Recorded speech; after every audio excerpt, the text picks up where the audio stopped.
गुरुर्विष्णुर्गुरुर्देवो महेश्वरः गुरुः साक्षात् परब्रह्म तस्मै श्री गुरवे नमः।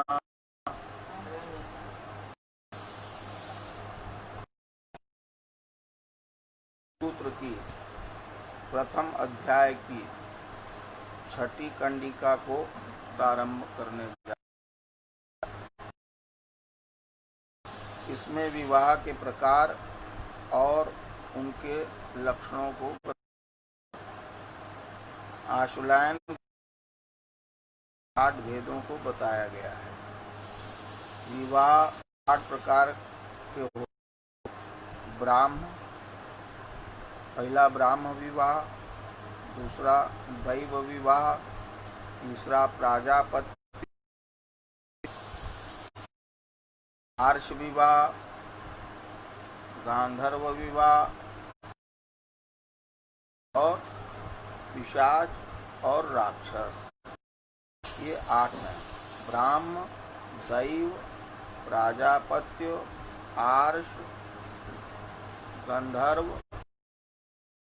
और राक्षस। अलंकृत कन्या द्यादेश ब्राह्मो हा, यह सूत्र है। जातो द्वादशावरान द्वादश परान पुनात्युभयता, यह सूत्र है। अलंकृत कन्या पूर्वाम दद्यादेश ब्राह्मो विवाहा तस्याम जातो द्वादश परान पुनात्युभयता।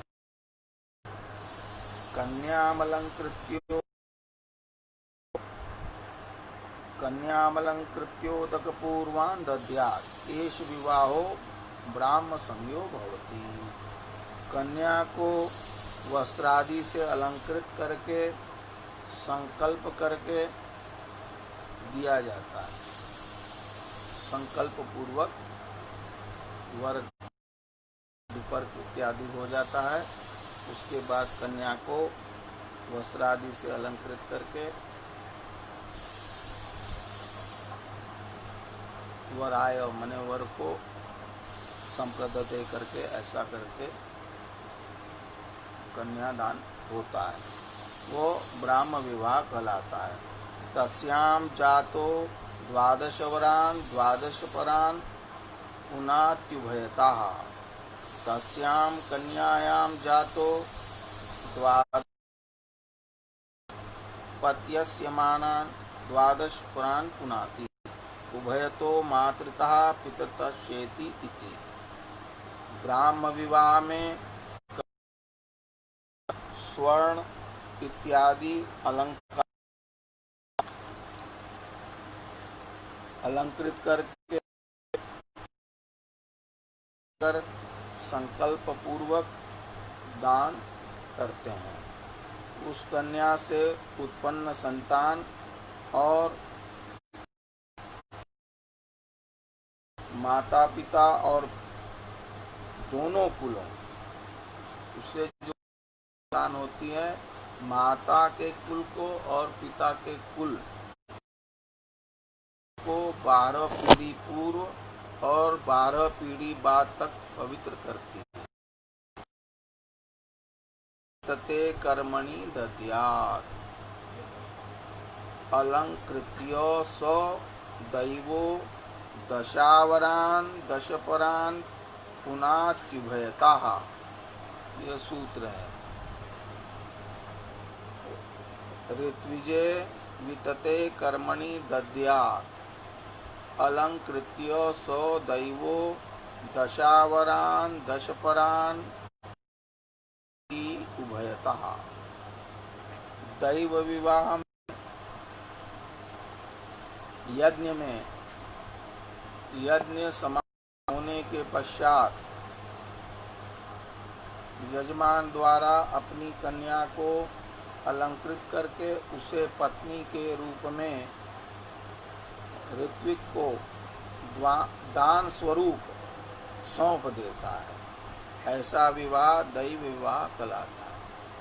पहले के ज़माने में जो यज्ञ याग आदि होते रहे, उसमें यजमान जो होता रहा, कई बार जो ऋत्विक यज्ञ करने के लिए आते रहे, उसमें वो उसको अलंकरण सहित जो है दे देता रहा, उसको दैव विवाह कहते हैं। ऐसा विवाह दोनों कुलों पीढ़ी पूर्व और 10 पीढ़ी बाद तक पवित्र करती है। तीसरा, सह धर्मं चरति प्राजापत्योष्टावरान पुनाति उभयता। इस कन्या के साथ धर्म का आचरण करो, सह धर्मं चरतो। ऐसी कन्या के साथ का दान दिया जाता है, प्रजापत्य विवाह होते हैं।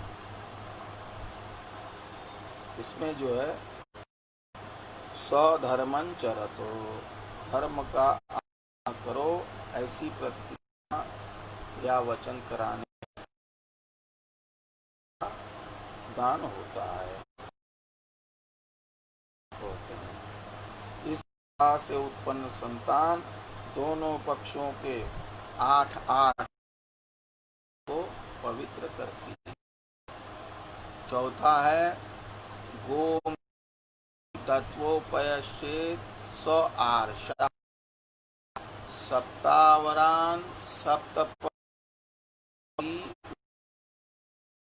गोमिथुनम दत्तो सप्तावरान सप्त पुनाति। ये कन्या के पिता को गोमिथुन को देकर जो विवाह किया,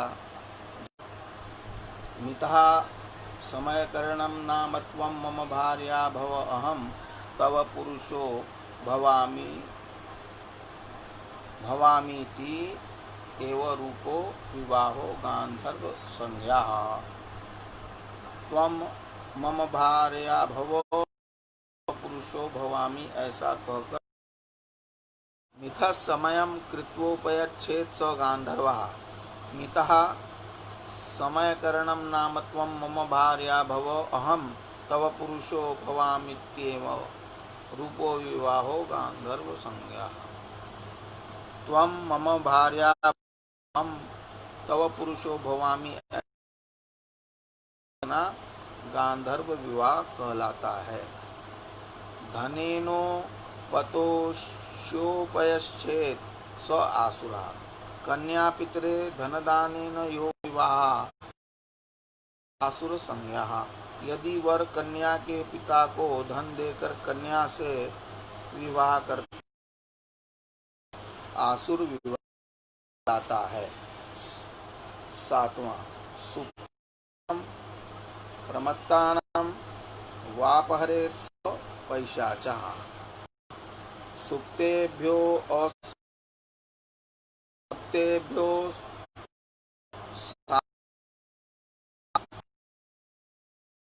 यो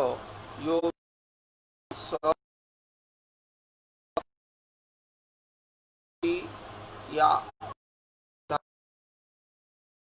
धारण करके जो विवाह किया जाता है वो पैशाच विवाह कहलाता है।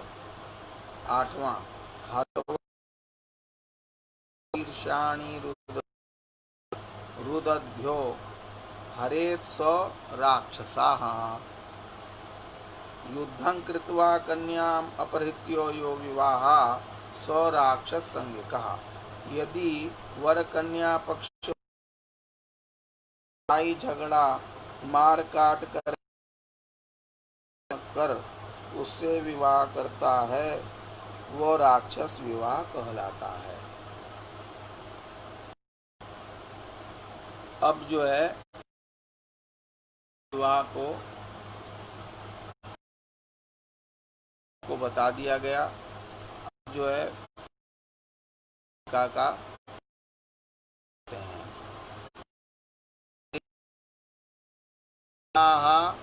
अवश्य कर्तव्य। विवाह में देश आदि की परंपरा का सप्तमी कंडिका का प्रारंभ करते हैं। विवाहे देशादि परंपरायाः अवश्य कर्तव्यता। विवाह में देश आदि की परंपरा, लोकाचार, जो भी परंपरा है उसको खलु चावचा जनपद धर्म अथ खलु चावचा जनपद धर्मा ग्राम धर्माश्च। खलु का मतलब है इसके लिए हुआ, अधिकार मतलब है जो को के संदर्भ में लेंगे। खल विशेष नहीं होता।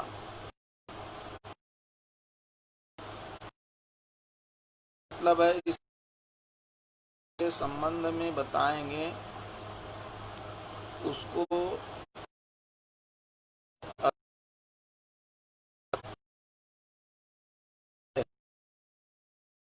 तो वाक्य खलु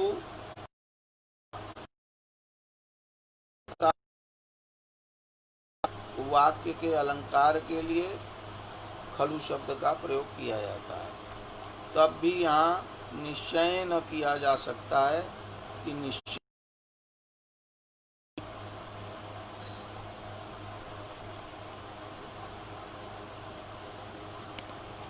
उच्चावचा जनपद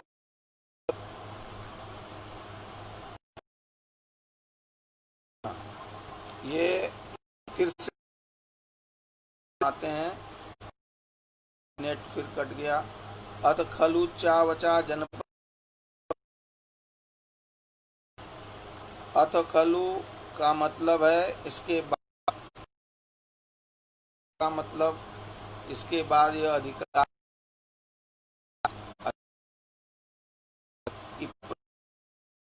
हैं कि आगे जो बताएंगे तो विवाह उच्चावचा जनपद धर्मा।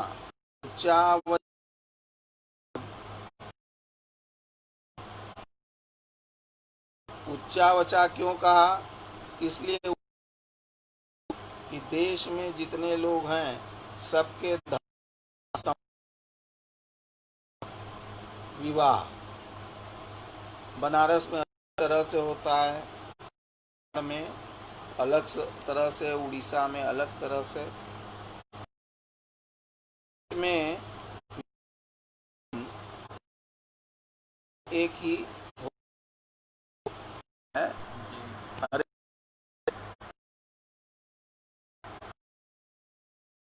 इसलिए कि उच्चावचा कहा कि देश में जितने लोग हैं सबके धर्म समान नहीं है। बनारस में अलग है, पहाड़ में अलग है, नेपाल में अलग है, उड़ीसा में अलग है, आसाम में अलग है। विवाह के नियम, सब नियम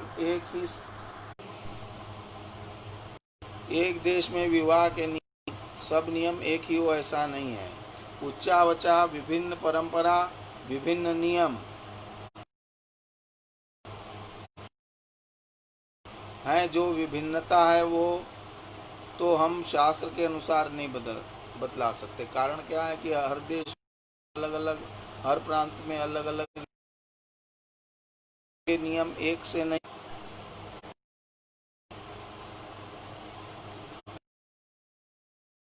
क्योंकि लोक परंपरा जो है, जैसे परछन इत्यादि, कुल की माताएं हैं अपने हिसाब से कर लेते। पुरोहित वगैरह जो है वो अपने हिसाब से बता लेते हैं कि कुल परंपरा में क्या नियम है। वर का परछावन जैसे है, कैसे होता है, कैसे करना चाहिए, सब वृद्ध माताएं बताती हैं। जनपद माने देश धर्म। जनपद का अर्थ एक बड़ा खंड हुआ करता था। जनपद धर्मा देश का विवाह संबंधी धर्म वो एक रूप नहीं है। उच्चावचा परस्पर उबड़ खाबड़ माने परस्पर भिन्न है, माने कहीं कुछ है कहीं कुछ है। जो लोक रीति रिवाजें हैं, कहीं पर कुछ है कहीं पर कुछ है, माने अनेक प्रकार के हैं। बंगालियों का अलग है, मैथिलियों का अलग है। 5-7 गांव जाने के बाद लोग विवाह इत्यादि संस्कार होंगे। ये जो अलग अलग धर्म है उसको शास्त्र नहीं बता सकते, वो तो परंपरा से जानना चाहिए। जो सर्वमान्य नियम है, जैसे गणेश पूजन, पंचांग इत्यादि, सप्तपदी होती है, सब जगह होगी।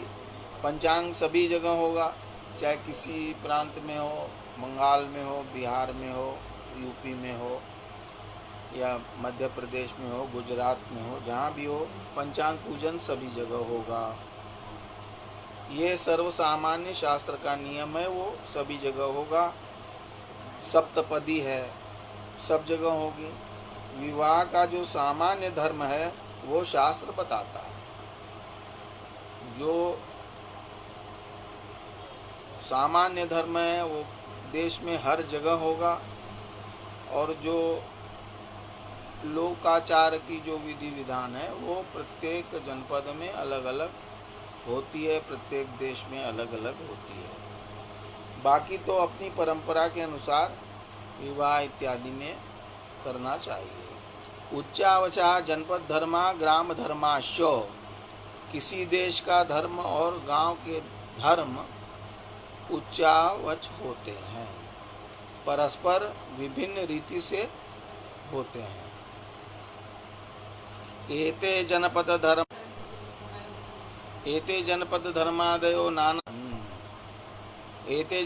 धर्मादयो नाना प्रकाराः क्रियेरन् नैकेन कर्ता समुच्चेरन्निति। ये जनपद के धर्म नाना प्रकार, जिस कुल में विवाह हो रहा है उसकी परंपरा के अनुसार विवाह होगा। एक कर्ता के लिए सारे नियम नहीं माने जा सकते।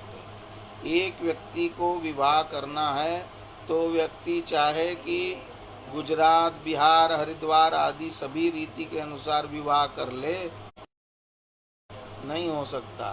जो लोक रीति का जो व्यवहार है वो अलग अलग जनपदों में अलग अलग है।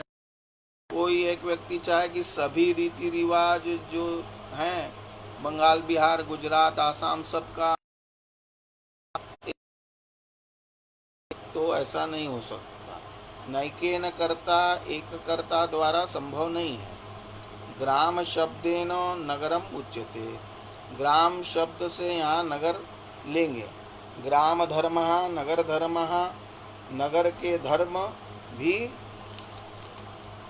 विभिन्न प्रकार के होते हैं। दादेव द्वितीया निर्देशे सति अन्वय सिद्धे तानीति वचनम कार्या। अथ खलुच्चावचा जनपद है प्रतीयात्, तान विभिन्न प्रकार जो है जनपद धर्म, ग्राम धर्म है। विभिन्न प्रकार के ग्राम धर्म और जनपद धर्म है। तान प्रति विवाहे प्रतीयात्, तान प्रति विवाहे प्रतीयात्, उसको विवाह में करना चाहिए। अब प्रश्न आता है कि उच्चावचा, आपने उच्चावचा में प्रथमा विभक्ति की, फिर तान में द्वितीया, द्वितीया में तान विभक्ति कर दी, लगाया, तान लगाया। अथो खलु उच्चावचान धर्मान गुरुग्रामान, गुरु धर्मान प्रथमांत करके द्वितीयांत का प्रयोग तान करके द्वितीयांत किया। तान शब्द का प्रयोग इसलिए किया कि कुल धर्म को ले लीजिए, इसलिए तान शब्द का प्रयोग किया। समन्वय कर लीजिए, कुल धर्म को ले लीजिए और उसका समन्वय कर लीजिए, इसके लिए तान शब्द का प्रयोग हुआ। कुल धर्म को लेने के लिए द्वितीया तान शब्द का प्रयोग है। उच्चावचा जनपद धर्मा प्रथमांत प्रयोग किया है। यहाँ तान का अर्थ है तादृशान ग्राम धर्म, नाना प्रकार का जो है विवाहाधिकारे पुनर्विवाह ग्रहणम। सूत्र जो चल रहे हैं विवाह के लिए, ये जितनी बातें बताई जा रही हैं, जितना भी है ये चल रहा है, सब विवाह प्रकरण में चल रहा है ना। इस सूत्र में विवाह शब्द कहने की क्या आवश्यकता है? जब विवाह का जब प्रकरण ही चल रहा है तब विवाह शब्द का फिर प्रयोग क्यों हुआ? विवाह का अधिकार चल रहा है, इस सूत्र में विवाह शब्द की क्या आवश्यकता क्या है? द्विर्बद्धम सुबद्धम भवति, 2 बार गांठ लगाने से अर्थ और दृढ़ होता है। विवाह शब्द का दोबारा उच्चारण कर रहे हैं यहाँ पर, तो दृढ़ होकर ये बताएगा। विवाहाधिकारे पुनर्विवाह ग्रहणम, है ना। तो उससे जो है विवाह शब्द का दोबारा उच्चारण कर रहे हैं तो दृढ़ होकर के यह बताएगा, इसके लिए यहाँ किया गया विवाह शब्द का प्रयोग। संपूर्ण विवाह में यह सब बातें समझनी चाहिए, न कि विवाह के एक भाग में। विवाह जो शुरू होता है तो सीमंतीकरण भी होता है, वागदान भी होता है, अनेक प्रकार की जो विवाह के अंग हैं वो होते हैं। तो यहाँ जो विवाह शब्द का जो प्रयोग हुआ उसका मतलब लेकर के विवाह उसको लेना है, पूरे विवाह के लिए लेना है, न कि किसी जैसे एक भाग के लिए। मधुपर्क सब कृष्ण संपूर्ण विवाह है, माने पूरे विवाह के लिए यह बात समझनी चाहिए। विवाह कब होता है? उपयमन के बाद, वागदान से विवाह शुरू होता है। उपयमन का मतलब होता है कन्या का स्वीकरण, पर्यंत के लिए है।